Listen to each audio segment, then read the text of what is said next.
Hey guys, welcome to the study with Mayank. मैं हूं आपका मयंक और आज ला रहा हूं मैं आपके लिए यूपीएससी सी सेट यानी सिविल सर्विसेज एप्टीट्यूड टेस्ट। हम लोग यहां पर सी सेट के प्रीवियस ईयर के क्वेश्चन पेपर सॉल्व कर रहे हैं। इसी क्रम में आपका सी सेट 2012 का पेपर चल रहा था, तो आज इसका पार्ट 3 डिस्कस करेंगे। तो चलिए स्टार्ट करते हैं आज का वीडियो। देखते हैं हमें क्या क्या डिस्कस करना है। यहाँ पर 51वां प्रश्न है आज, निम्नलिखित परिच्छेद और उसके उपरांत इसी परिच्छेद के आधार पर दिए गए दो कथनों को पढ़िए।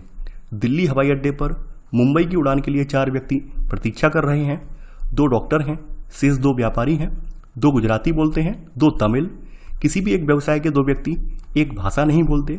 2 मुसलमान हैं और 2 ईसाई, यानी किसी भी एक धर्म के 2 व्यक्ति सेम एक व्यवसाय में नहीं है और ना ही एक भाषा बोलते हैं। यहाँ एक लिखा हुआ है तमिल बोलने वाला डॉक्टर ईसाई है। तो सबसे पहले हम यहाँ से इसी से स्टार्ट कर लेते हैं कि जो पहला कैंडिडेट हमारा जो डॉक्टर है, ठीक है, ये क्या बोलता है? ये तमिल बोलता है, यानी ये तमिल भाषा बोलता है। और ये क्या है? यानी ये इसका धर्म क्या है? ईसाई धर्म है। तमिल भाषा बोलता है और इसका धर्म ईसाई है। अब आप सेकंड का धर्म पता लगा लीजिए। अब यानी व्यापारी पे आ जाइए। ये तो एक सिंगल डॉक्टर की बात होगी। अब यानी व्यापारी का मतलब बिजनेसमैन है। यहाँ मैं बी से नोट कर दे रहा हूँ, से नोट कर दे रहा हूँ। तो व्यापारी क्या हो गया? ये गुजराती वाला होगा, ठीक है। इसके अलावा गुजराती के अलावा इसका जो रिलीजन है क्या होगा? यानी ये हम इसका ईसाई बना दे रहे हैं। इसका रिलीजन ईसाई है, यानी कि व्यापारी जो है, बिजनेसमैन जो है, गुजराती बोलता है और इसका रिलीजन क्या है? ईसाई है। तीसरे नंबर पर फिर से हम क्या कर ले रहे हैं? अब हम फिर से डॉक्टर को ले रहे हैं और डॉक्टर यहाँ पर ये गुजराती बोलने वाला है। अब इसका रिलीजन हम बना दे रहे हैं, यहाँ पर क्या लिख दे रहे हैं? इसका रिलीजन हम कर दे रहे हैं मुस्लिम कर दे रहे हैं। अब चौथा वाला जो बचा हुआ कैंडिडेट है, यानी कि जो चौथा वाला व्यापारी है, बिजनेसमैन है, इसका क्या है? यानी ये तमिल बोलने वाला है आपका। और यहाँ पर इसका हम जो धर्म बना दे रहे हैं, इसका हम मुस्लिम कर दे रहे हैं। तो आप आपके सामने खुद देख पा रहे हैं, यानी कि यहाँ पर किसी भी एक जो प्रोफेशन के लोग हैं, ना तो इनकी भाषा सेम है, ना ही इनका धर्म सेम है। हमेशा जब भी इस तरह के प्रश्न आएंगे तो आप इसी तरह से टेबल बनाकर इन्हें सॉल्व करेंगे तो इसे आसानी से सॉल्व कर पाएंगे। तो अब यहाँ पर स्टेटमेंट को हम चेक कर लेते हैं। क्या ईसाई व्यापारी गुजराती बोलता है? देखिए यहाँ पर ईसाई व्यापारी को उठाकर देख लीजिए, यानी कि ये वाला बिजनेसमैन है, ये गुजराती बोलता है, हाँ बोलता है। तो यहाँ पर आपका पहला वाला स्टेटमेंट बिल्कुल सही है। गुजराती बोलने वाला डॉक्टर मुस्लिम है, यानी कि यहाँ पर कहा गया है कि ये डॉक्टर जो है गुजराती बोलता है, ये मुस्लिम है, हाँ है। तो यहाँ पर आपका सेकंड वाला कथन भी सही है। यहाँ पर आपका पहला और दूसरा कथन दोनों ही कथन सही है। तो आंसर है आपका सी, 1 और 2 दोनों। 52वां प्रश्न है अब आपका, निम्नलिखित कथन पर विचार कीजिए। काफ़ी महंगा होने के बावजूद टेलीविज़न एक विलास वस्तु नहीं है, क्योंकि टेलीविज़न के द्वारा हमें काफ़ी चीज़ें सीख सकते हैं। ये यहाँ पर दिया हुआ है स्टेटमेंट। उपयुक्त कथन से निम्नलिखित में से कौन सा एक वैध निष्कर्ष है? पहला, सभी महंगी वस्तुएं विलास वस्तु मानी जाती हैं। देखिए यहाँ पर ऐसी कोई बात कही नहीं गई है कि सभी महंगी वस्तुएं जो है विलास वस्तु मानी जाएंगी, ऐसा कुछ कहा नहीं गया है। यानी यहाँ पर ये कहा गया काफ़ी महंगा होने के बावजूद भी टेलीविज़न एक विलास वस्तु नहीं है, ये लाइन बोली गई है। यहाँ सभी वस्तुओं के बारे में ये नहीं कहा गया है कि सभी महंगी वस्तुएं विलास वस्तु ही होती हैं। तो यहाँ पर पहला वाला स्टेटमेंट गलत हो जाएगा। शिक्षा के लिए सभी जरूरी वस्तुएं विलास वस्तुएं नहीं है। देखिए यहाँ पे शिक्षा की कोई बात नहीं आई है कि शिक्षा के लिए सभी जरूरी वस्तुएं विलास वस्तुएं हैं या नहीं है। तो यहाँ शिक्षा के बारे में कोई बात नहीं आई है।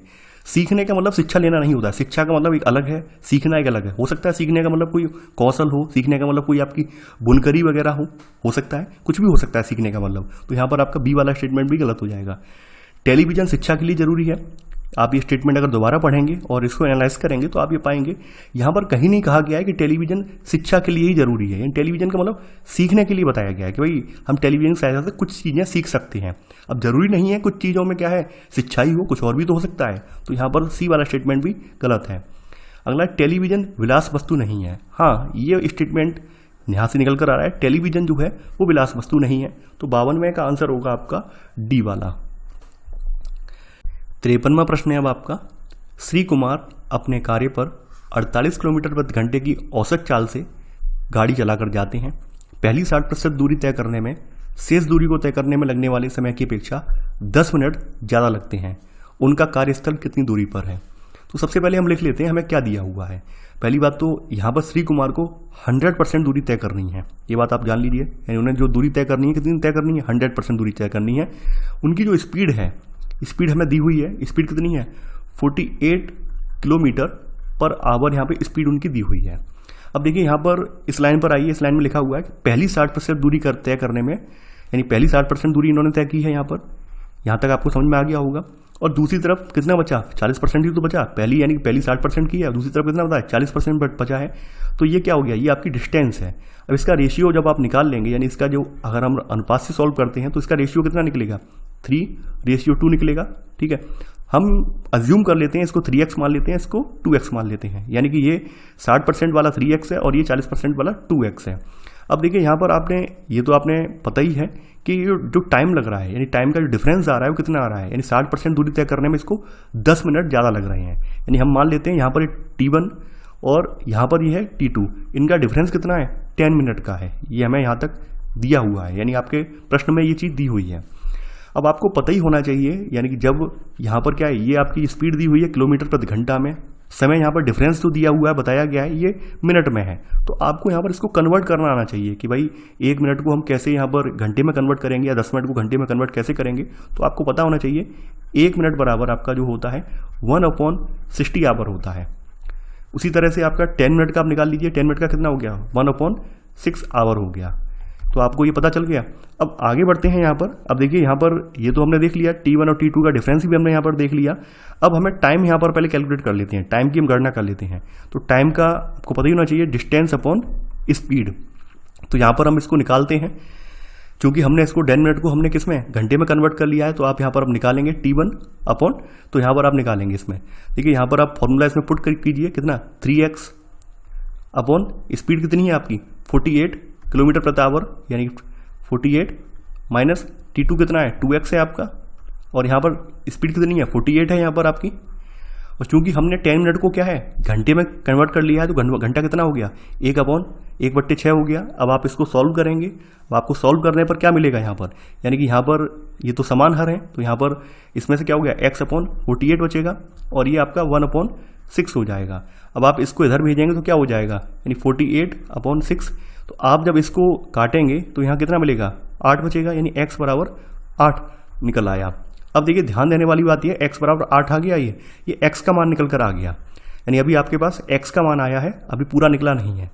अब ध्यान देने वाली बात यह है कि ये 60% का 3x है और ये 40% का है। अगर मान लीजिए हम इनको दोनों को मिला दें तो कितना हो गया, यानी 5x हो गया, यानी कि 100% दूरी हो गई है, यानी 100% ये दूरी हो गई। भाई ये अलग ही तो लिखी हुई है, 60% का 3x में लिखा है, ये 40% का 2x में लिखा है। अगर हम इनको जोड़ देते हैं तो पूरा 100% हमें मिल गया। तो यहाँ पर 3x प्लस 2x को हमने जोड़ दिया, तो कितना हो गया, ये आपका यहाँ पे आपको प्राप्त हो गया कितना 5x। अब यहाँ पर आप x की जो वैल्यू है वो यहाँ पर आप पुट कर देंगे। तो जब x की वैल्यू यहाँ पर पुट करेंगे तो क्या आएगा 5 × 8 = 40, यानी कि यहाँ पर 40 किलोमीटर की दूरी जो है यहाँ पर बताया गया है, यानी उनका कार्यस्थल 40 किलोमीटर की दूरी पर दूर है, यानी कि यहाँ पर आंसर होगा आपका 53 का यहाँ पर बी वाला। अब देखिए 54वां प्रश्न है अब आपका, यहाँ पर दिया गया है कि गीता सीता से अधिक सुंदर है। यहाँ पे लिख लेते हैं, गीता जो है वो किससे, सीता से ज़्यादा सुंदर है, लेकिन रीता जितनी सुंदर नहीं है। लेकिन ये क्या है, ये रीता जितनी सुंदर नहीं है, यानी कहने का मतलब क्या है, रीता जो है वो गीता से ज़्यादा होगी, तो रीता जो है वो गीता से ज़्यादा होगी। हमेशा ध्यान रखना, जब भी हम कंपेयर वाले जो प्रश्न आते हैं तो उनमें हम ये ग्रेटर देन वाला साइन यूज करते हैं, यानी कि जो जिससे कम है वो, आपको ये तो पता ही होगा, यहाँ पर ये 2 डंडे खुलते हैं, उसका मतलब होता है बड़ा होता है इस तरफ, और ये छोटा सा एरो यहाँ पर दिखता है, इसका मतलब होता है छोटा। ये तो इतना तो जानते ही होंगे, आपने पढ़ा होगा 3rd या 4th वाले मैथ में। तो यहाँ पर वही है, यहाँ पे पहला आप ध्यान से पढ़िए, गीता सीता से अधिक सुंदर है, यानी कि ये S माने सीता और G माने गीता। तो हमने Gita is greater than Sita, ठीक है। अब यहाँ दिया हुआ रीता, लेकिन ये रीता जितनी सुंदर नहीं है, यानी कहने का मतलब क्या है, रीता जो है गीता से भी ज़्यादा सुंदर है, ये निकल कर आया निष्कर्ष। तो यहाँ पर 1 by 1 करके स्टेटमेंट चेक कर लीजिए, सीता गीता जितनी सुंदर नहीं है। यहाँ पर पहला ये स्टेटमेंट है, ये दिया हुआ है कि सीता जो है वो गीता जितनी सुंदर नहीं है। देखिए पहला स्टेटमेंट बिल्कुल सही है, सीता जो है आपकी गीता जितनी सुंदर नहीं है, यानी गीता जो है सीता से ज़्यादा सुंदर है। सीता रीता से ज़्यादा सुंदर है, नहीं, ये गलत है। रीता गीता जितनी सुंदर नहीं है, ये भी गलत है। अगला है गीता रीता से ज़्यादा सुंदर है। देखिए यहाँ पर बोला गया है सी वाले स्टेटमेंट में, जो रीता है गीता जितनी सुंदर नहीं है, ये गलत है, यानी ये इससे ज़्यादा है। डी में बोला गया है कि गीता रीता से ज़्यादा सुंदर है, ये भी गलत है आपका। केवल ए वाला स्टेटमेंट ही यहाँ पर सही है, आंसर है आपका ए, 54 का ए। 55वां प्रश्न है अब आपका। अब देखिए यहाँ पर इसके लिए आपको बड़ा आसान सा एक डायग्राम बनाना पड़ेगा, यानी यहाँ पर आपको संबंध दिखाने पड़ेंगे कि कौन किसका है। तो यहाँ पर पहले बताया गया है कि ए बी का भाई है, तो मैं यहाँ पे सिंपली ड्रॉ कर ले रहा हूँ, यानी ए जो है ये किसका, बी का भाई है, यानी इनमें संबंध क्या है, भाई का संबंध है। आगे बढ़ते हैं, सी ए का पिता है, यानी ये जो व्यक्ति है ये ए का जो है पिता है, यानी ये पिता है, तो ऑब्वियस सी बात है ये बी का भी पिता होगा, यानी ये व्यक्ति जो है जब ए का पिता है तो ऑब्वियस सी बात है ये बी का भी पिता होगा। ये बात यहाँ तक क्लियर हो गई। अब देखिए यहाँ पर आगे बढ़ते हैं, यहाँ पर आगे लिखा हुआ है डी ई का भाई है। अब हम इससे पहले ई और बी का संबंध देख लेते हैं। ई बी की पुत्री है, यानी कि जो ई है ये क्या है, ये आपकी बी की पुत्री है, ये बी की पुत्री है, यानी लिख लेते हैं, यानी ई बी की पुत्री है। और यहाँ पर दिया हुआ है कि डी ई का भाई है, यानी कि यहाँ पर जो डी वाला कैंडिडेट है ये किसका भाई है, ये आपका ई का जो है भाई है। तो ऑब्वियस सी बात है ये भाई बहन है, और इन भाई बहन के पिता कौन है, इन दोनों भाई बहन के पिता आपके बी वाले हैं, यानी कि ये, यानी मैं एरो बना देता हूँ यहाँ पर अगले कलर का, कि ये दोनों जो बच्चे हैं किनके हैं, ये दोनों बच्चे जो हैं बी के हैं। तो यहाँ पर पूछा गया है तो डी का चाचा कौन है, यानी इसका चाचा कौन होगा, ऑब्वियस सी बात है इसका चाचा जो होगा वो ए वाला होगा। तो यहाँ पर आपका 55 का आंसर है आपका ए। 56वां प्रश्न है अब आपका,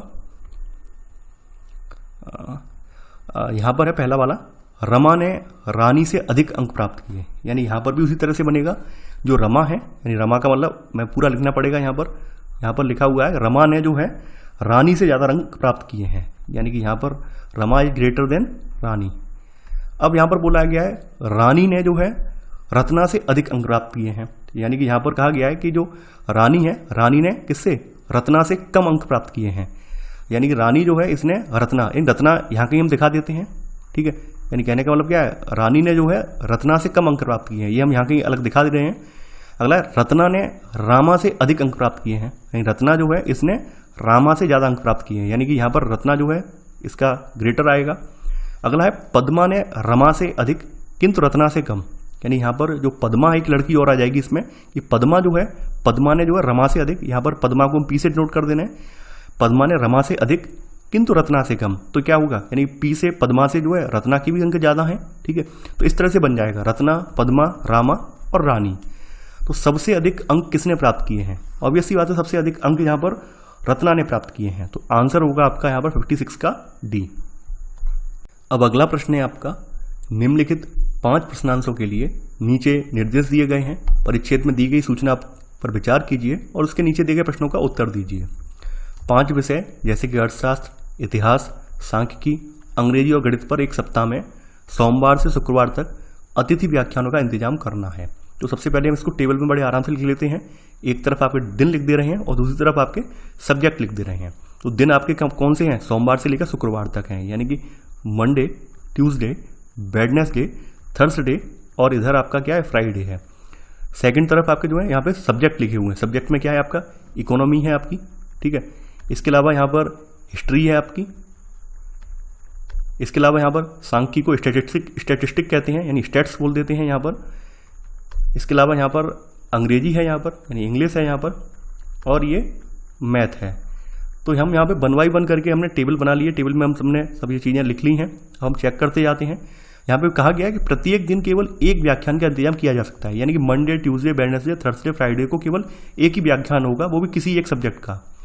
इतिहास का यहाँ कहा गया है कि अर्थशास्त्र को मंगलवार को अनुसूचित नहीं किया जा सकता, यानी कि हमें ये पता चल गया जो अर्थशास्त्र है, इकोनॉमी है, ये मंगलवार को नहीं है, ठीक है। इतिहास का अतिथि प्राध्यापक केवल मंगलवार को उपलब्ध है, यानी कहने का मतलब क्या है कि मंगलवार को कौन सा विषय पढ़ाया जाता है, मंगलवार को आपको इतिहास का जो टीचर है यानी कि प्राध्यापक है वो इतिहास पढ़ाता है। आगे कहा गया है कि गणित का व्याख्यान अर्थशास्त्र के दिन के ठीक अगले दिन अनुसूचित होगा, यानी कहने का मतलब क्या है कि यानी मान लीजिए मंडे को, सपोज दैट एग्जांपल ले लेते हैं, मंडे को अगर आपका अर्थशास्त्र है तो ट्यूसडे को आपका जो है मैथ होगा। अगर हम एक इमेजिन कर लें, आपके ऊपर से चलते हैं, अगर हम यहाँ पे मान लेते हैं मंडे को हमने इकोनॉमी रख दिया, क्योंकि ट्यूसडे वाला पहले से इंगेज है, पहले से घिरा हुआ है, तो ट्यूसडे में तो गणित आ ही नहीं सकता है, तो हमें क्या करना होगा, हम नीचे चलेंगे, यानी हमारे नीचे की तरफ आएंगे, तो यहाँ पर लिखा हुआ है गणित का व्याख्यान अर्थशास्त्र के दिन के ठीक अगले दिन अनुसूचित करना है, और अंग्रेजी का व्याख्यान जो है अर्थशास्त्र वाले दिन के ठीक एक दिन पहले अनुसूचित करना है। देखिए यहाँ पर अगर मंडे के दिन में हम अगर अर्थशास्त्र रख देते हैं तो ऑब्वियस सी बात है नीचे वाला घिरा हुआ है, ट्यूसडे खाली नहीं है, और इससे पहले वाला संडे है तो आ ही नहीं सकता है। इसका मतलब क्या है, अर्थशास्त्र कब आएगा, अर्थशास्त्र आपका आएगा थर्सडे को, यानी बृहस्पतिवार वाले दिन, और इसके अगले दिन कौन सा आ जाएगा, इसके अगले दिन यानी कि फ्राइडे को आ जाएगा आपका गणित वाला, और यानी कि इसको बृहस्पतिवार से में अर्थशास्त्र हो गया, और अर्थशास्त्र से पहले क्या आ जाएगा, अंग्रेजी वाला आ जाएगा, यानी कि यहाँ पर ये इंग्लिश वाला आ जाएगा। तो ये इस तरह से आपका क्या है, पूरा टेबल तैयार हो गया है। अब चलिए वन बाई वन करके, अब देखिए सब्जेक्ट कौन सा बचा हुआ है, सांख्यिकी बचा हुआ है। तो सांख्यिकी आपका आ जाएगा मंडे को। सोमवार को कौन सा व्याख्यान अनुसूचित यहाँ पर कहा गया है, तो ये आपका सांख्यिकी है। तो 57वें का आंसर होगा आपका डी। सांख्यिकी और अंग्रेजी के बीच में कौन सा व्याख्यान अनुसूचित है, तो सांख्यिकी यानी कि ये और अंग्रेजी के बीच में यहाँ पे कहा गया है कौन सा व्याख्यान अनुसूचित है, यानी कि सांख्यिकी मंडे को पढ़ रहा है, अंग्रेजी आपका वेडनेसडे को पढ़ रहा है, तो ट्यूसडे को आपको हिस्ट्री पढ़ रहा है। तो यहाँ पर आपका ये वाला होगा बी, यानी 58वें का आंसर होगा आपका बी, यानी कि सांख्यिकी और अंग्रेजी के बीच में आपका इतिहास का व्याख्यान पढ़ रहा है। 59वां प्रश्न है, सप्ताह में कौन सा व्याख्यान अंतिम है, तो सप्ताह में आपका जो है गणित वाला जो व्याख्यान है ये फ्राइडे को पढ़ रहा है, ये आपका अंतिम है। तो यहाँ पर आंसर होगा आपका 59 का सी। बुधवार को कौन सा व्याख्यान अनुसूचित है, तो बुधवार की तरफ आप जाएंगे, बुधवार को आपका अंग्रेजी वाला व्याख्यान जो है ये अनुसूचित है। तो यहाँ पर आंसर होगा आपका इतिहास 60 का डी। गणित के व्याख्यान के पहले कौन सा व्याख्यान अनुसूचित है, तो गणित के व्याख्यान के पहले आपका देख रहे होंगे इकोनॉमी का यानी अर्थशास्त्र का व्याख्यान यहाँ पे अनुसूचित है। तो यहाँ पर आंसर होगा आपका ए, यानी 61 का ए। यहाँ पर आपके सामने प्रश्न दिया हुआ है 62वां, समान आयतन के 2 गिलास क्रम से आधे और 3/4 दूध से भरे हैं, बाद में उनमें पानी मिलाकर उन्हें लबालब भर दिया जाता है, तत्पश्चात उनके द्रव को दूसरे बर्तन में उड़ेला जाता है। इस बर्तन में दूध का पानी से क्या अनुपात है। चलिए हमें यहाँ पे एक मान के चलते हैं कि दोनों ग्लास जो हैं, दोनों ग्लासों का जो वॉल्यूम है वो कितना है आपका, हम यहाँ पर एक अज्यूम कर लेते हैं कि 100 ml है, ठीक है। यानी आपको आसान बनाने के लिए, कैलकुलेशन को आसान बनाने के लिए हमने यहाँ पे अज्यूम कर लिया कि जो दोनों ग्लास हैं आपके, ग्लास ए यानी कि जो आपका गिलास ए है एक तरफ, और यहाँ पर आपका क्या है गिलास बी है। मैं यहाँ पर आसानी से लिख लेता हूँ ताकि आपको समझ में आता रहे। तो यहाँ पर हमने ये कह दिया कि इन दोनों का जो वॉल्यूम है समान है, कितना है 100 ml है। अब आगे बढ़ते हैं, यहाँ पर कहा गया है समान आयतन है, इसमें आधा और दूसरे में 3/4 दूध है, यानी इसमें कितना है, यानी कि इसमें ग्लास जो है 100 ml का है, तो यहाँ पर इस वाले में दूध कितना है, इसमें मिल्क जो ग्लास ए में है, मिल्क जो है कितना है, ये है 50 ml, यानी हाफ मिल्क है, ठीक है, हाफ मिल्क है। और यहाँ पे ग्लास बी में कहा गया है इसमें कितना दूध है यहाँ पर, यानी इसमें मिल्क कितना है आपका, यहाँ पे बताया गया 3/4, 3/4 का मतलब होता है 75%, यानी 75 ml इसमें मिल्क है, ठीक है। यानी इतना तो जानते ही होंगे, यानी 3/4 का मतलब क्या हो गया 75 ml, 100 ml का आप 3/4 निकालेंगे, यानी 100 ml का आपको 3/4 अगर निकालेंगे तो क्या आ जाएगा 75 आ जाएगा, निकाल के खुद देख लीजिए। तो यहाँ पर मैंने लिख दिया, यानी कि यहाँ पर आपकी पहली लाइन के अकॉर्डिंग एक वाले ग्लास ए में 50 ml दूध है, यानी 100 ml हमने एज्यूम करके चला है वॉल्यूम, और ग्लास बी में आपका 75 ml दूध है। यहाँ पे बाद में कहा गया है कि बाद में उन्हें पानी मिलाकर उन्हें लबालब भर दिया जाता है। अब देखिए सोचिए यहाँ पर 100 ml का जो गिलास है ये वाला और ये वाला, अब इसको लबालब भरने के लिए, पूरा भरने के लिए हमें कितना पानी इसमें डालना पड़ेगा, यानी इसमें हमारा वाटर कितना जाएगा, इसमें ऑब्वियसली पता 50 ml हमें पानी डालना पड़ेगा। इसमें पानी कितना डालना पड़ेगा हमें, इसमें हमें 25 ml पानी डालना पड़ेगा, क्योंकि इसमें 75 ml दूध है तो इसमें 25 ml पानी डालना पड़ेगा। अब देखिए हमने ये देख लिया, यहाँ तक हमने देख लिया। आगे बोला गया है तत्पश्चात उनके इस द्रव को दूसरे बर्तन में उड़ेला जाता है, यानी कि जब इनका जो द्रव है किसी दूसरे बर्तन में उड़ेल दिया जाएगा तो कितना हो जाएगा, यानी अब टोटल हम कर देंगे जो ए और बी का जो वॉल्यूम हो जाएगा टोटल, जब इनका जो दोनों का द्रव जो उड़ेल दिया जाएगा तो कितना बन जाएगा 200 ml बन जाएगा करीब, ये दोनों का 100 ml के 200 ml हो जाएगा। अब यहाँ पे दूध कितना होगा, तो ऑब्वियस सी बात है आप यहाँ पर दूध निकाल लीजिए, यानी कितना हो गया, यानी मिल्क को, दोनों के जो मिल्क है मिल्क को आप निकाल सकते हैं, क्योंकि मिल्क का हमारे पास पहले से वॉल्यूम लिखा हुआ है 50 ml, ठीक है, प्लस 75 ml, तो यहाँ पर मिल्क कितना हो गया आपका, ये हो गया आपका 125 ml, यानी आपका मिल्क जो हो गया 125 ml हो गया। वाटर कितना हो गया यहाँ पर, वाटर हम फिर से निकाल लेते हैं, यानी कि वाटर इसका 50 ml और 25 ml, तो वाटर हो गया आपका 50 + 25, ये हो गया आपका कितना 75 ml। अब चूंकि यहाँ पर पूछा गया है इस बर्तन में अनुपात क्या है, यानी दूध और पानी का अनुपात क्या है, तो आप मिल्क और वाटर का रेशियो निकाल लीजिए। तो मिल्क कितना है हमारा 125 ml है, और जो पानी है कितना है 75 ml है। तो आप जब इसको निकालेंगे 25 से इसको भाग देंगे तो कितना आ जाएगा 5 आ जाएगा, 25 से 75 को भाग देंगे 3 आ जाएगा। तो मिल्क और वाटर का जो रेशियो निकल कर आ जाएगा वो कितना आ जाएगा 3:4 आ जाएगा, सॉरी 5:3 आ जाएगा, 5:3 आ जाएगा, मैं 3 लिख रहा हूँ, ये 5:5:3 आ जाएगा। तो यहाँ पर आंसर होगा 62 का आपका डी वाला। 63वां प्रश्न है अब आपका, निम्नलिखित कथनों पर विचार कीजिए। यहाँ पर पूछा गया है उपयुक्त कथनों के आधार पर निम्नलिखित में से कौन सा एक निष्कर्ष निकाला जा सकता है, यानी उपयुक्त जो कथन दिए गए हैं इनमें से आपका कौन सा निष्कर्ष एक निकल सकता है, ये आपको यहाँ पर बताना है। सभी मशीनें ऊर्जा खर्च करती हैं, यहाँ पे कहा गया है कि जितनी मशीनें होती हैं ये सब ऊर्जा खर्च करती हैं। बिजली ऊर्जा प्रदान करती है, ध्यान देने वाली बात यह है दोनों अलग अलग हैं, यानी ये सभी मशीनें ऊर्जा खर्च कर रही हैं लेकिन बिजली जो है वो ऊर्जा प्रदान करती है। अगला है बिजली से चलने वाली मशीनों का रखरखाव सस्ता होता है, यानी यहाँ पर ये बात कही गई है कि जो बिजली से चलने वाली मशीनें हैं इनका मेंटेनेंस सस्ता होता है। अगला है बिजली से चलने वाली मशीनें प्रदूषण मुक्त होती हैं, ये बात यहाँ पे बोली गई है। चलिए अब स्टेटमेंट चेक कर लेते हैं। पहला स्टेटमेंट आपका ये कह रहा है यहाँ पर, यानी ये पहला वाला स्टेटमेंट कह रहा है कि सभी मशीनें विद्युत ऊर्जा से चलती हैं। यहाँ पे ऐसा कुछ बोला ही नहीं गया है, आप यहाँ पे चेक करें तो यहाँ पर ये कहा गया है सभी मशीनें ऊर्जा खर्च करती हैं। अब ये थोड़ी ना बोला गया है कि वो बिजली से चलती हैं या भाप वाली ऊर्जा से चलती हैं, किस ऊर्जा से चलती हैं ये कुछ बताया ही नहीं गया है, तो पहला वाला स्टेटमेंट तो गलत हो जाएगा। बिजली के अतिरिक्त ऊर्जा का दूसरा कोई प्रारूप नहीं है, ये भी नहीं कहा गया, स्पष्ट नहीं कहा गया कि भाई बिजली के अतिरिक्त ऊर्जा का कोई दूसरा प्रारूप होगा या नहीं होगा, ऐसा कुछ बताया ही नहीं गया है चार स्टेटमेंट में आपके, तो यहाँ पर बी वाला भी गलत हो जाएगा। अधिकांश मशीनें विद्युत ऊर्जा से चलती हैं, देखिए यहाँ पर मैंने फिर से कहा है सभी मशीनें ऊर्जा खर्च करती हैं, एक अपूर्ण वाक्य है, पूर्ण वाक्य नहीं है, इसमें यह नहीं कहा गया कि सभी मशीनें आपकी विद्युत ऊर्जा से चल रही हैं, ऐसा नहीं कहा गया है, तो यहाँ पर सी वाला कथन भी आपका गलत हो जाएगा। बिजली से चलने वाली मशीनों को चलाना बेहतर है, हाँ ये बिल्कुल सही बात है, यहाँ पे कहा गया है दो स्टेटमेंट हैं इसके फेवर में, एक तो तीसरा वाला कि बिजली से चलने वाली मशीनों का रखरखाव सस्ता होता है और अगला वाला बिजली से चलने वाली मशीनें प्रदूषण मुक्त होती हैं, तो कहीं ना कहीं डी वाला स्टेटमेंट इन दोनों के आधार पर निकल आएगा, डी वाला आपका कथन सही हो जाएगा कि बिजली से चलने वाली मशीनों का चलाना बेहतर है, तो 63 का आंसर है आपका डी वाला। 64वां प्रश्न है बिल्कुल इसी तरह का प्रश्न है आपका, निम्नलिखित कथनों का परीक्षण कीजिए। यहाँ पूछा गया है निम्नलिखित निष्कर्षों में से कौन सा एक ऊपरलिखित कथनों में से निकाला जा सकता है। धनिकों के अलावा कोई हवाई यात्रा का खर्च नहीं उठा सकता। सेकंड स्टेटमेंट, हवाई यात्रा करने वालों में से कुछ बीमार पड़ जाते हैं। अगला है जो बीमार पड़ते हैं उनमें से कुछ को इलाज की आवश्यकता होती है। तो चलिए स्टेटमेंट चेक करते हैं। पहला स्टेटमेंट है सभी धनिक व्यक्ति हवाई यात्रा करते हैं, ये गलत है। यहाँ पे पहले वाले कथन में अगर आप देखेंगे तो इसके अकॉर्डिंग ये बिल्कुल सही नहीं बैठ रहा है। यहाँ पर यह कहा गया है कि धनिकों के अलावा कोई हवाई यात्रा का खर्च नहीं उठा सकता। अब ऐसा जरूरी थोड़ी ना है कि सभी धनिक जो है हवाई यात्रा ही करें, यहाँ पर अपूर्ण वाक्य है, तो पहला वाला स्टेटमेंट तो गलत हो जाएगा। सेकंड आपका कहा गया है कि जो हवाई यात्रा करते हैं वो बीमार पड़ जाते हैं। यहाँ पर ध्यान देना कि हवाई यात्रा करने वालों में से कुछ बीमार पड़ जाती हैं, आपके स्टेटमेंट में साफ साफ बात कही गई है, तो ये बात भी गलत हो जाएगा। बी वाला जो निष्कर्ष निकला है ये भी गलत हो जाएगा कि भाई कि सब बीमार पड़ जाते हैं, वे बीमार पड़ जाते हैं, ये भी गलत है। कुछ बीमार पड़ जाते हैं, यानी मान लीजिए 100 लोगों ने यात्रा की, उनमें से कुछ लोग बीमार पड़ गए। सभी धनिक व्यक्ति बीमार पड़ते हैं, ऐसा भी कुछ नहीं है। यहाँ पे कहा गया जो बीमार पड़ते हैं उनको उनमें से कुछ को इलाज की आवश्यकता होती है, यानी कि इतने ज़्यादा गंभीर बीमार नहीं पड़ते हैं, तो यहाँ पर सी वाला गलत हो जाएगा।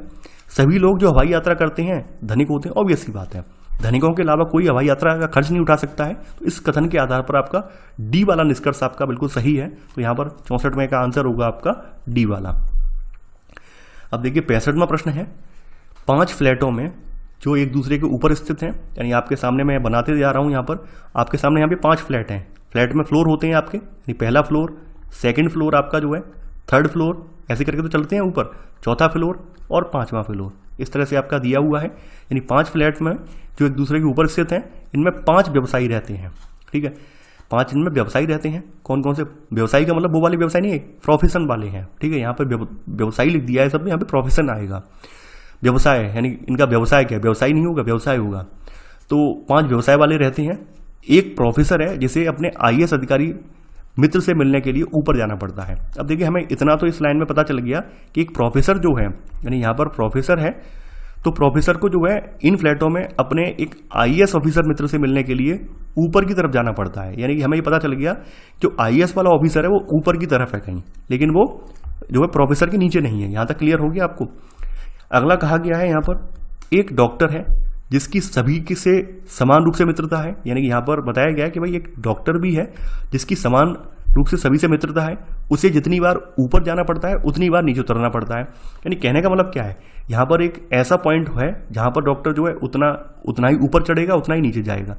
यानी मिडल वाला तीसरा वाला फ्लोर आपका किसका है? डॉक्टर का है। यानी इसे 2 फ्लोर ऊपर जाना पड़ता है और 2 ही फ्लोर नीचे जाना पड़ता है। यानी कि कहने का मतलब क्या हो गया कि एक डॉक्टर है जिसकी सभी से समान रूप से मित्रता है और उसे जितनी बार ऊपर जाना पड़ता है उतनी बार नीचे जाना पड़ता है। तो हमारा तीसरा वाला फ्लोर का पता चल गया, तीसरे वाले फ्लोर पर डॉक्टर है।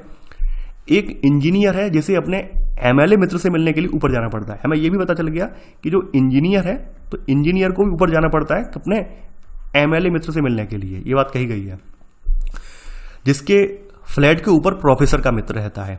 यानी कि यहां पर कहा गया है, इसमें फिर आगे बोला गया है कि एक इंजीनियर है जिसे अपने एमएलए मित्र से मिलने ऊपर जाना पड़ता है और एमएलए के फ्लैट के ऊपर प्रोफेसर मित्र का रहता है। प्रोफेसर का मित्र कौन है? यहाँ पर आईएएस है। तो भाई हम मान लेते हैं चौथा वाला क्या है?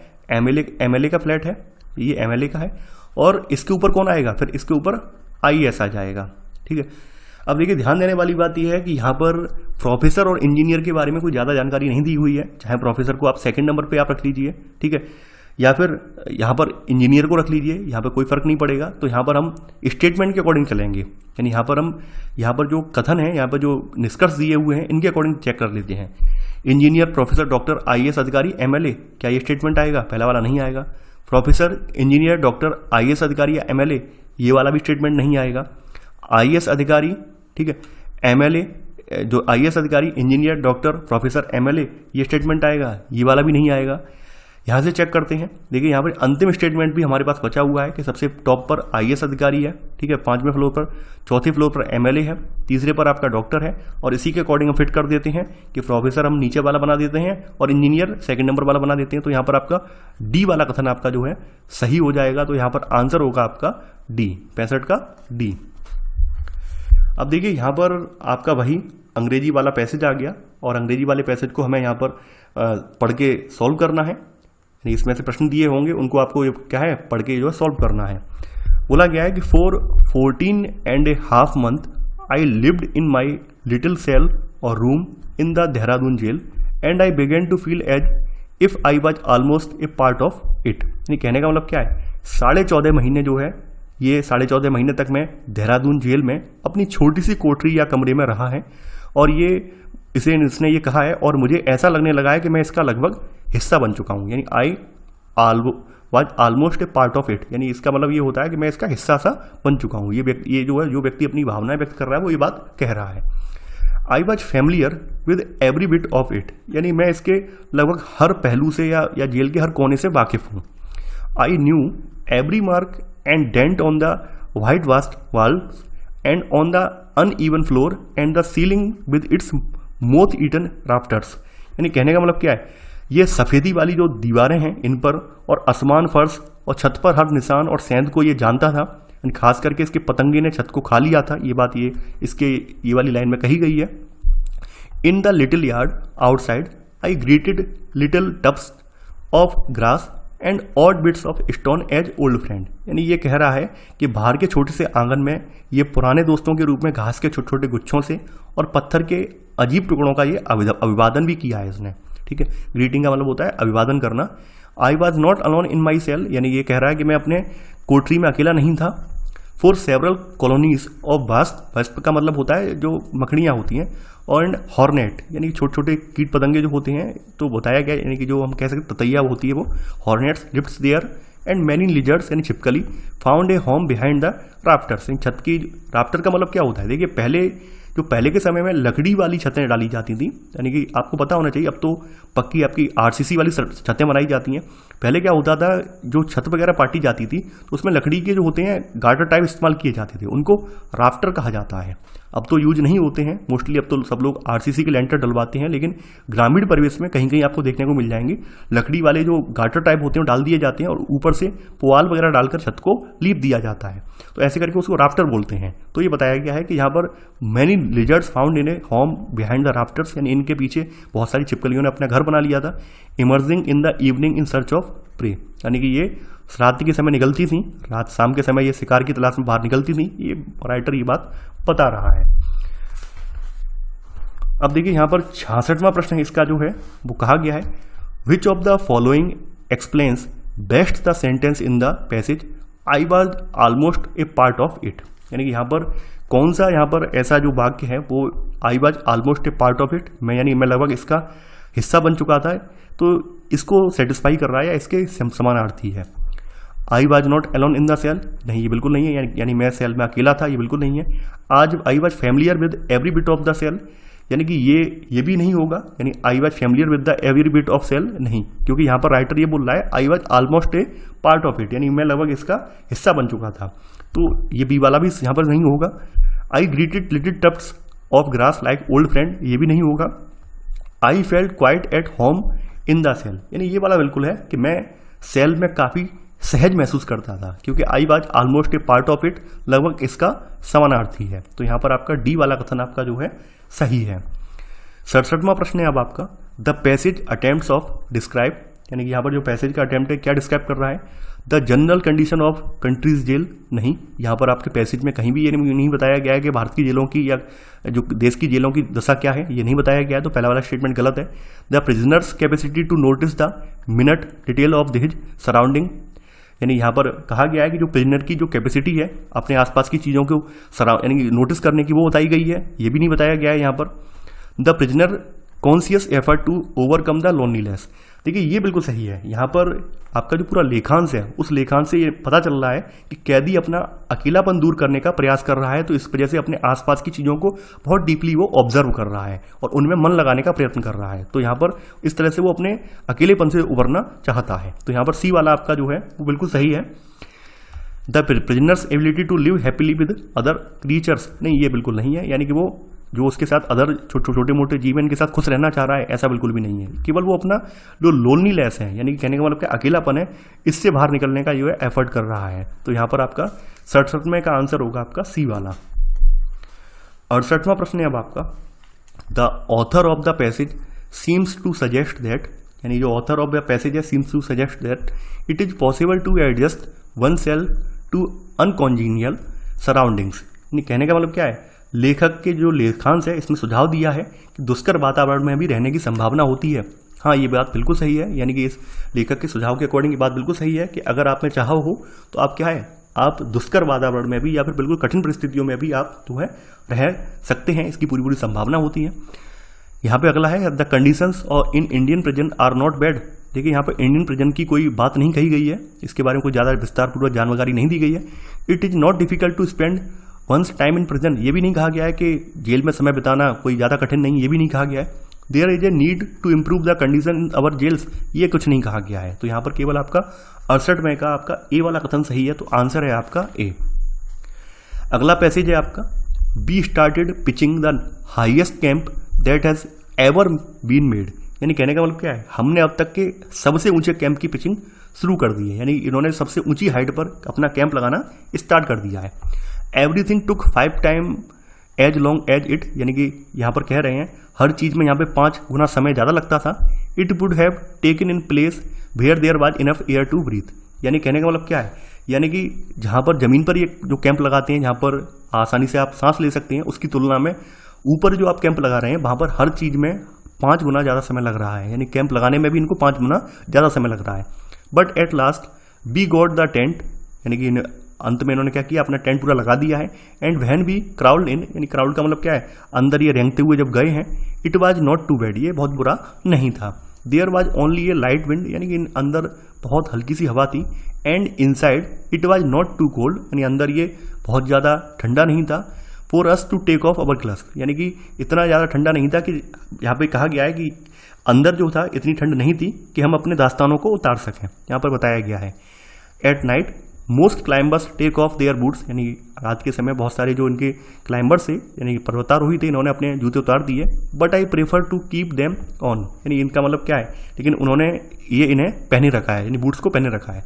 Hillary on the other hand took his off and laid them next to his sleeping bag, यानी कहने का मतलब क्या है, दूसरी ओर हिलेरी ने सारे जो जूते वगैरह थे उतार दिए हैं और अपने स्लीपिंग बैग के बगल में रख दिए हैं। यहाँ पर इस पैसेज में ये बात कही गई है। अब चलिए वन बाई वन करके यहाँ पर इनके प्रश्नों के उत्तर देख लेते हैं।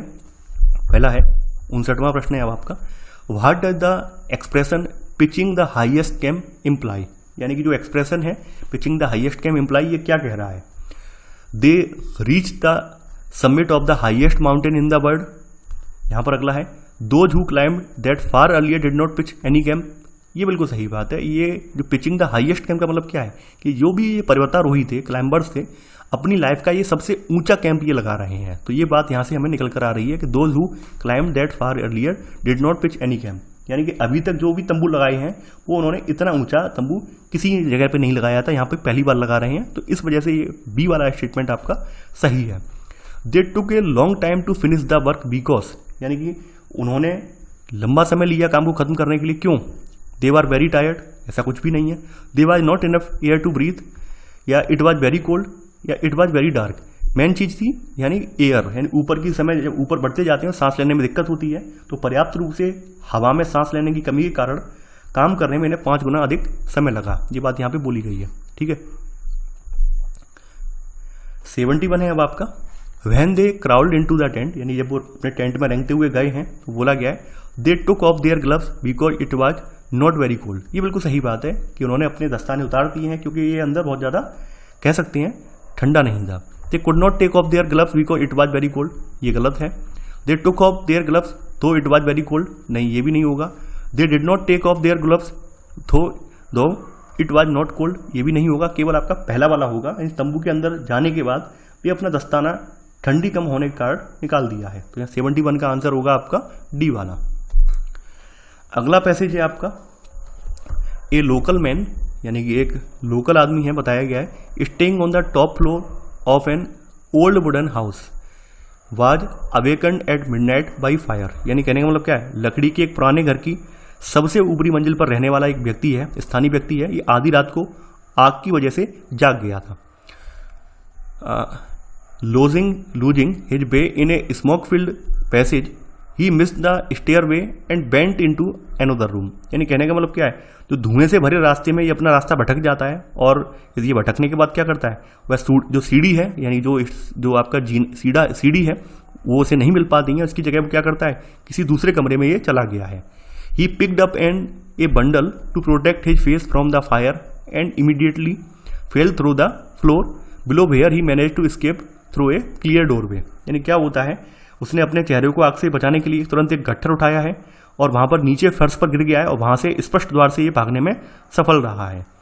कहा गया है the bundle proved to be the baby of mayor's wife, the hero was congratulate by all. यानी कहने का मतलब क्या है, बंडल जो बोला गया है कि बंडल मेयर की पत्नी का बच्चा साबित हुआ और हीरो को यहां पर सभी ने बधाई दी है। तो यहां पर आप ये हुए हैं 72 है अब आपका प्रश्न। The man went into another room because, यानी वो जो आदमी है अलग रूम में चला गया, क्यों चला गया? He did not know where exactly the stairway was, यानी कि वो ये बिल्कुल नहीं जानता था कि एग्जैक्टली सीढ़ियाँ कहाँ पर हैं, पहला वाला नहीं होगा। The passage was full of scum, यानी पूरा परिसर जो था वो धुआं से भर चुका था, ये बिल्कुल सही है। इस वजह से वो रास्ता भटक कर यानी वो सीढ़ियाँ नहीं ढूंढ पाया है और अगले रूम में चला गया है।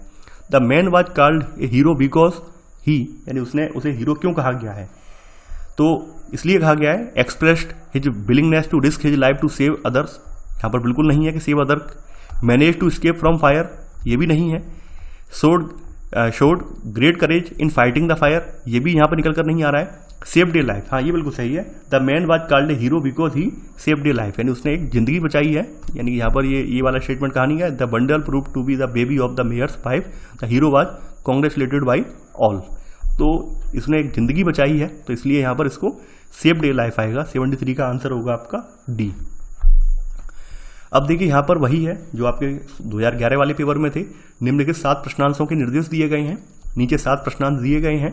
प्रत्येक प्रश्नांश में एक स्थिति का वर्णन है, जिसके पश्चात उसके 4 संभव उत्तर दिए गए हैं। जिस उत्तर को आप सर्वाधिक उपयुक्त मानते हैं उसे आप अपने उत्तर के रूप में अंकित कीजिए। प्रत्येक प्रश्नांश के लिए केवल एक ही उत्तर चुनिए। उत्तरों का मूल्यांकन दी गई स्थिति के लिए उपयुक्तता के स्तर के आधार पर किया जाएगा। यानी उपयुक्तता का मतलब क्या है, कौन सा ज़्यादा सटीक बन रहा है, उसी के अकॉर्डिंग मार्किंग होगी।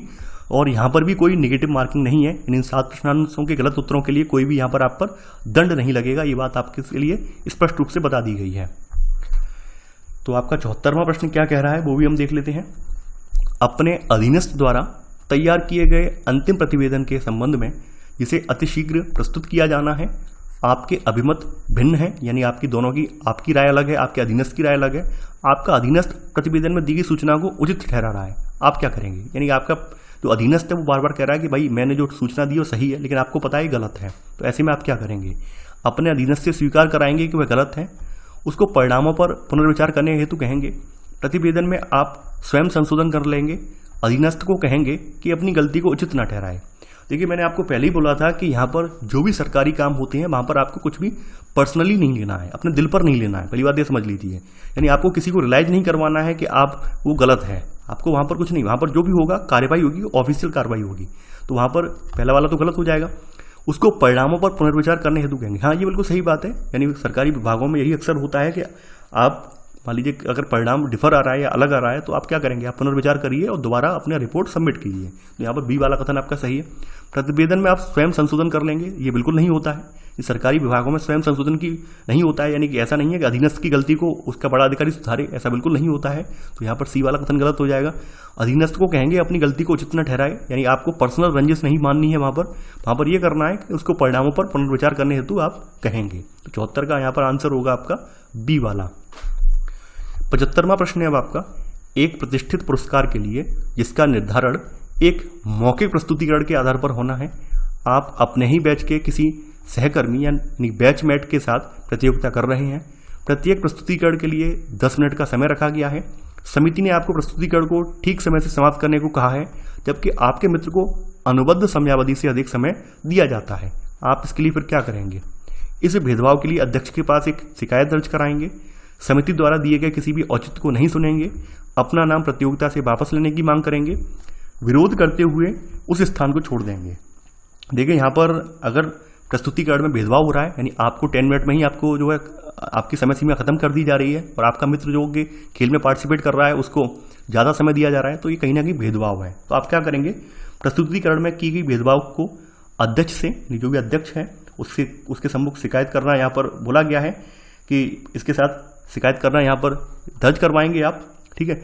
नहीं तो अगर शिकायत नहीं दर्ज करवाएंगे तो क्या होगा? आपके साथ साथ आपके अन्य साथियों के साथ भी भेदभाव हो सकता है। तो यहाँ पर आपका पहला वाला स्टेटमेंट आपका बिल्कुल सही है। 76 से आपका 76वां प्रश्न है अब आपका, आप एक समयबद्ध परियोजना पर कार्य कर रहे हैं। परियोजना की पुनरीक्षण बैठक के दौरान आप पाते हैं कि आपके समूह के सदस्यों की ओर से सहयोग में कमी होने के कारण परियोजना विलंबित हो सकती है। आप क्या करेंगे? अपने समूह के सदस्यों को उनके असहयोग के लिए चेतावनी देंगे। असहयोग के कारणों की जांच पड़ताल करेंगे। समूह के सदस्यों को प्रतिस्थापित करने की मांग करेंगे। कारण प्रस्तुत करते हुए समय सीमा बढ़ाने की मांग करेंगे।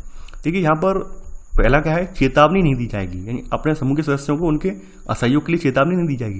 यहाँ पे हम सबसे सटीक जो है वो बी वाला है। हम ये कोशिश करेंगे कि लोग ये इंटरेस्ट क्यों नहीं ले रहे हैं किसी परियोजना को समय से पूरा करने के लिए। यहाँ पे जो भी अधिकारी हैं, अधीनस्थ अधिकारी हैं, वो इंटरेस्ट क्यों नहीं ले रहे हैं, यानी क्यों असहयोग दिखा रहे हैं। इसके कारणों की हम जांच पड़ताल करेंगे। तो ये वाला ज़्यादा सटीक है। तो 76 का आंसर होगा आपका बी वाला। 77वां प्रश्न है अब आपका, आप एक राज्य क्रीड़ा समिति के अध्यक्ष हैं। आपको एक शिकायत मिली है और बाद में यह पाया गया कि कनिष्ठ का मतलब होता है कम आयु वाले वर्ग के किसी पदक जीतने वाले एथलीट की जो आयु है, आयु के दिए गए मानदंड से 5 दिन अधिक हो गई है। आप क्या करेंगे? छानबीन समिति से स्पष्टीकरण देने को कहेंगे। एथलीट से पदक वापस लेने को कहेंगे। एथलीट को अपनी आयु की घोषणा करते हुए न्यायालय से शपथ पत्र लाने को कहेंगे। क्रीड़ा समिति के सदस्यों से उनकी राय मांगेंगे। देखिए, यहाँ पर छानबीन नहीं, क्योंकि आपके पास पहले से सबूत आ गया है, पहले शिकायत मिली है। शिकायत जो मिली होगी वो किसी सबूत के आधार पर मिली होगी।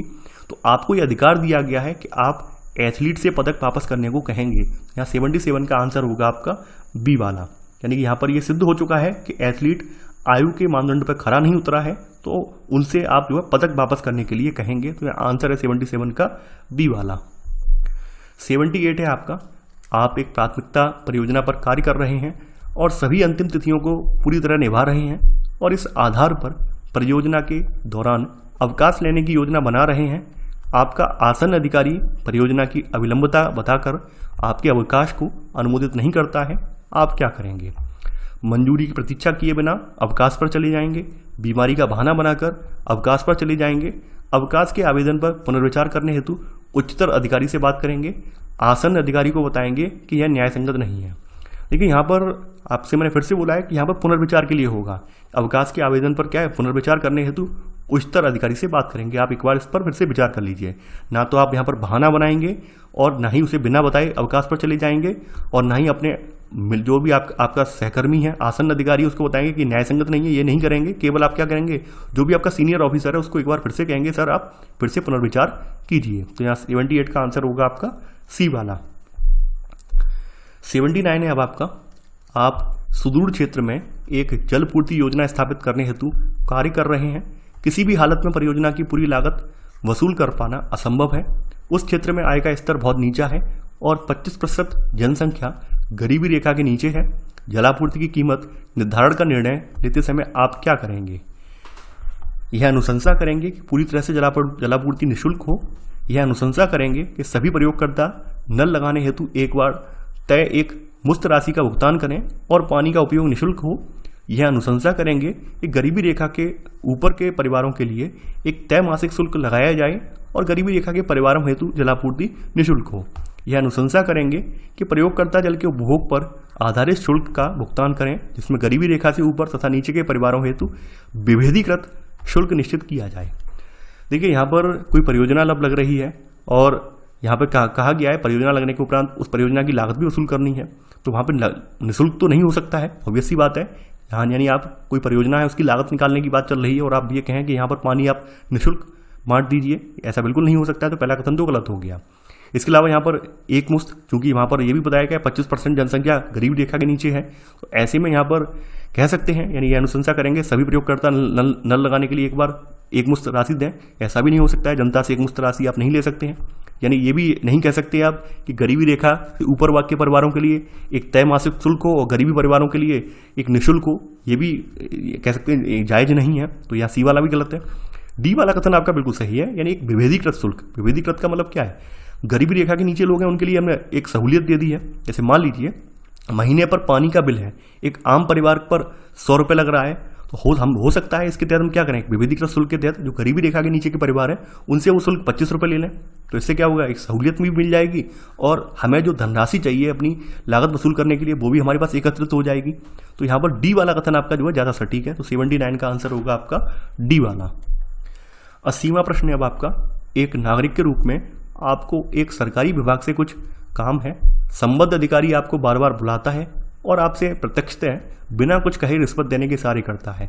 आप अपना कार्य करना चाहते हैं, आप क्या करेंगे? रिश्वत दे देंगे, ऐसा व्यवहार करेंगे मानो आप उसके इशारे नहीं समझ रहे हैं और अपने आवेदन पर डटे रहेंगे। रिश्वत के इशारों के संबंध में मौखिक शिकायत के साथ उच्चतर अधिकारी के पास सहायता के लिए जाएंगे, एक औपचारिक शिकायत भेजेंगे। ठीक है, यहाँ पर सबसे बड़ी बात क्या है, यहाँ पे मौखिक शिकायत नहीं होती है। मैंने फिर से बोला है, यहाँ पर जो भी काम होता है सरकारी विभाग में वो रिटर्न में होता है, लिखित रूप में होता है। समझ रहे हैं आप? यानी जो भी काम होता है वो इनफॉर्मल वे में नहीं होता है बल्कि फॉर्मल वे में होता है, यानी कि लिखित रूप में होता है। यहाँ पर आश्वासन भी जो होता है वो लिखित रूप में दिया जाता है। तो यहाँ पर क्या है, आप एक औपचारिक शिकायत करेंगे। औपचारिक का मतलब क्या है, पूरा लेटर पर लिखकर आप शिकायत करेंगे। ठीक है, यहाँ मौखिक शिकायत का कोई मतलब नहीं है, यहाँ पर लिखित शिकायत होती है, उसका मतलब है सरकारी विभाग में। तो यहाँ पर 80वें का आंसर होगा आपका डी वाला। तो ये था हमारा आज का वीडियो। आई होप आपको ये वीडियो पसंद आया होगा। आप लोग इस वीडियो को लाइक शेयर करना बिल्कुल ना भूलिए। देखिए, मैं आप लोगों से बार बार ये गुजारिश कर रहा हूँ, जब तक आपका CSET कंप्लीट नहीं हो जाएगा तब तक हम कोई नया सब्जेक्ट स्टार्ट नहीं करेंगे। और हाँ, ये बिल्कुल तय है कि हम नया सब्जेक्ट जरूर लेकर आएंगे। तो आप जुड़े रहिए, बने रहिए। और देखिए, आपके लिए तो बहुत ही अच्छा है, प्रीलिम्स भी आने वाला है अक्टूबर में। यानी आपको 10 अक्टूबर 2021 में आपको प्रीलिम्स देना है। 10 अक्टूबर को है ये प्रीलिम्स 2021 वाला। तो आपके लिए अच्छा समय भी है। अभी आपका जो है अगस्त का महीना चल रहा है, ऑब्वियस सी बात है हम ये सितंबर के पहले वीक तक इसे खत्म कर देंगे। तो तब तक के लिए आप बने रहिए और वीडियो को लाइक शेयर करना बिल्कुल नहीं भूलिए। तो चलिए, आज के लिए बस इतना ही। Thanks for watching. जय हिंद।